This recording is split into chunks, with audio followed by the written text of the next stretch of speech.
Sir, काय भावना आहेत मंत्रिपदाची शपथ घेतल्यानंतर आपण गजाननाच्या दर्शनाला? मी साधारणतः महिनाभरापूर्वीच शेगावला आलो होतो आणि माऊलीचे दर्शन घेतले होते आणि माऊलीचा आशीर्वाद लाभला आणि मला कॅबिनेट मंत्रिपद मिळालं. म्हणून मग येताना मी परत माऊलीच्या दर्शनाला आलो. मंत्रिपदाची आपण शपथ घेतली, वस्त्रोद्योग मंत्रालय आपल्याला मिळालंय. काय चॅलेंजेस आहेत या मंत्रालयात? चांगलं मंत्रालय आहे.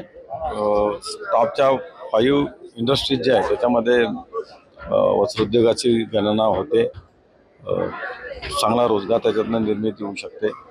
म्हणून या उद्योगातली काही जर अडथळे असतील ते बाजूला करून अजून त्याला कसं वाढवता येईल, ज्याच्या माध्यमातून भारताचा एक्सपोर्टही वाढेल, बिझनेसही वाढेल आणि रोजगाराची निर्मिती होईल, या दृष्टीने माझे प्रयत्न असतात. सर, आपल्या जिल्ह्याला 4 मंत्रिपदं मिळाली, 3 मंत्रिपदं मिळाली.